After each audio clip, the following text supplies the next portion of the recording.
እንዴት አደራችሁ? ኢየሱስ ክርስቶስ ስለ ኃጢአታችሁ ሞተ፣ እናንተ ለማጽደቅ ከሙታን ተለይቶ ተነሳ የሚለው ዜና ዛሬም የሚያሳርፍ፣ ዛሬም ከሞት ወደ ሕይወት የሚያሻግር፣ ከሃይማኖት ከጨለማ የሚያወጣ፣ ከእስራት የሚፈታ ነው። ስለዚህ እንኳን ደስ አላችሁ ሀገሬ ልጆች።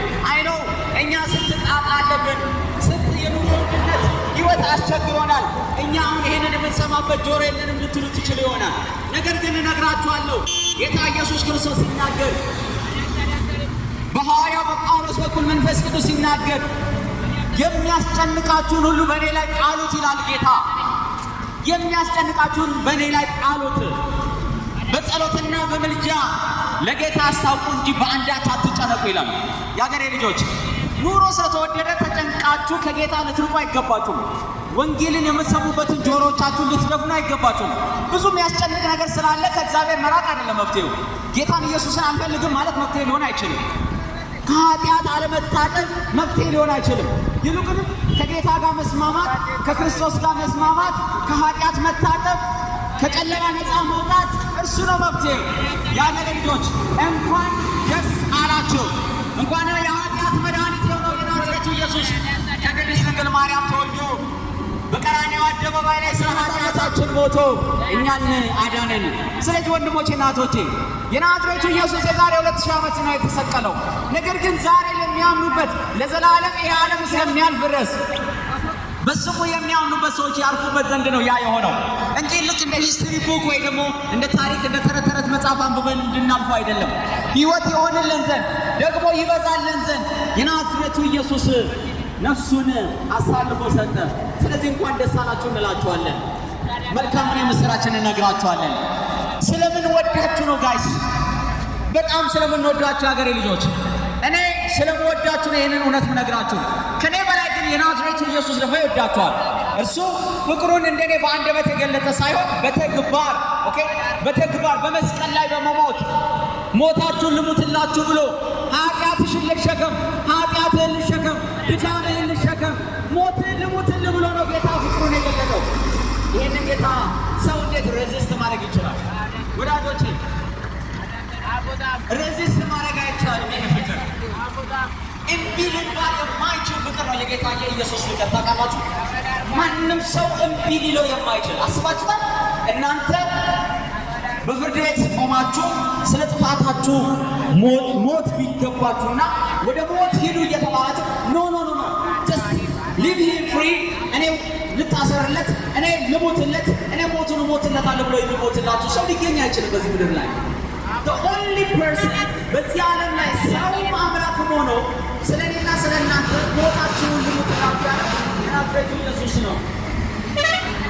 ማን አለ እንደ ጌታ እንደ ኢየሱስ? ስለ ኃጢአተኛ የሚሞት መጽሐፍ ቅዱስ ሲናገር ታውቃላችሁ፣ ስለ ጻድቅ ሰው ስለ መልካም ሰው የሚሞት በጭንቅ ይገኛል ይላል። በጭንቅ በባትሪ ፈልጋችሁ ልታገኙ ትችላላችሁ ስለ መልካም ሰው የሚሞት። ነገር ግን ስለ ኃጢአተኛ የሚሞት ግን የትም የለም። ስለ ኃጢአተኛ የሚሞት ማንም የለም። የአገሬ ልጆች ስለ ኃጢአተኞች የሞተው ከሙታንም ተለይቶ የተነሳው የናዝሬቱ ኢየሱስ ነው። በሞቱ ሞታችንን ሊሰብር ከኃጢአታችን ሊያጥበን በሞቱ እኛ ሕይወት ይሆንልን ዘንድ በመነሳቱ ደግሞ ለዘላለም ጽድቅ ይሆንልን ዘንድ ጌታ ኢየሱስ ስለ ኃጢአታችን ሞተ፣ ደግሞ እኛን ለማጽደቅ ከሙታን ተለይቶ ተነሳ። ስለዚህ ወገኖች፣ ሀገሬ ልጆች ልባችሁን እልከኞች እንዳታደርጉት።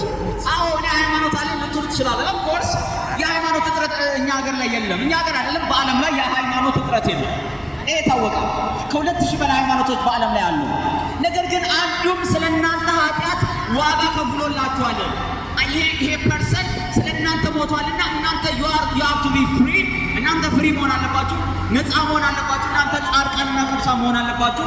በእናንተ ኃጢአት እናንተ ስላጠፋችሁት በሐሳብ በተግባር ስለበደላችሁት በደል እገሌ ሞቶላችኋልና እናንተ ነፃ ናችሁ የሚል በፍጹም ልታገኙ አትችሉም።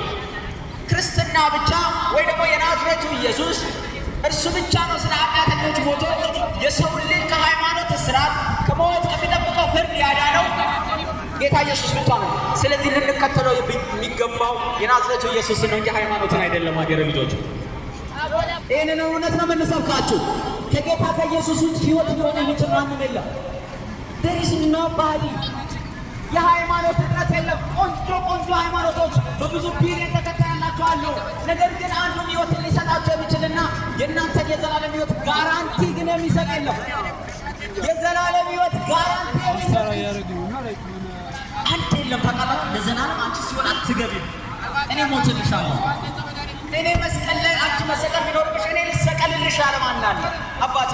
እድሜ ልክ ስለተደረገ ኃጢአት እኔ ልሞትልህ የሚል ከየት ይገኛል?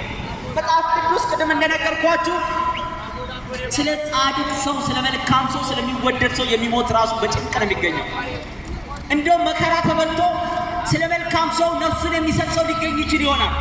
ነገር ግን ኃጢአተኛ ለሆነ ሰው፣ በደለኛ ለሆነ ሰው፣ ኃጢአትን እንደ ውሃ እየጨለጠ እድሜውን ለጨረሰ ሰው ግን ማን ይሞትለታል? Can you tell me anybody?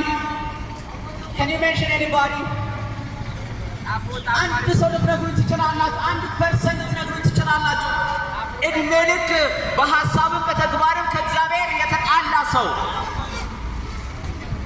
ሞቱን ልሙትለት የሚል ለወንበዴና ለጨካኝ ለሌባ ለዘማዊ ኃጢአተኛ መሆኑን እያወቃችሁ ልትሞቱለት ትችላላችሁ። የሚሞትለት ሰው ልታገኙ ትችላላችሁ። ነገር ልጆች ታስዋይ ያው ኢየሱስ የሚያስፈልጋችሁ ለዚህ የሀገሬ ልጆች፣ እናቶች፣ አባቶች ኢየሱስ የሚያስፈልጋችሁ ስለ እናንተ የሚሞት ለኃጢአታችሁ የሚሞት አንድ ስለሌለ ነው። there is nobody ከኢየሱስ ውጭ ስለ እናቶቼ፣ ስለ አባቶቼ፣ ስለ ወንድሞቼና ስለ እህቶቼ የሞተ ከኢየሱስ ከናዝሬቱ ሌላ የለም። የለም ከኢየሱስ ሌላ። ስለ ኃጢአተኞች ሞተ። ልባችሁን ልከኞች አታድርጉት። ደስ ሃይማኖትን ልንሰብካችሁ አልወጣንም። የሆነ ሃይማኖትን ልትከተሉም አይደለም። ነገር ግን ኢየሱስን ብትከተሉ ነፍሱ ይበት ፐርፌክት የሆነ ብትከተሉት ብትመኩት የሚያስመካ ደግሞ ከኃጢአት የሚያጥብ ደግሞ ከስራት የሚፈታ ተደብቃችሁ ስላደረጋችሁትም ዝሙት ይሁን ስለ ስርቆታችሁ፣ ስለ ሐሜታችሁ፣ ስለ ተቆጠረው ስላልተቆጠረው ኃጢአቶቻችሁ የሚሞት ሰው ማንም የለም። ኢየሱስ ብቻ ስለ ኃጢአተኞች ሞተ። እኔ ያለ በኃጢአት ለዛሉ ሰዎች ነው የመጣሁት። እኔ ጻድቃንን ልጠራ ሳይሆን ኃጥአንን ልጠራ ነው የመጣሁት ብሏል ጌታ። ስለዚህ ወዳጆች ኃጢአት የለብንም ብትሉ ራሳችሁን ነው የምታስቱት። መጽሐፍ ቅዱስ በአንደኛ ዮሐንስ ውሸታም ኃጢአት የለብንም ግን ይዋኔ ላያ ወንጀል ውሸታም ነሽ፣ ወንጀል ውሸታም ነው መጽሐፍ ቅዱስ።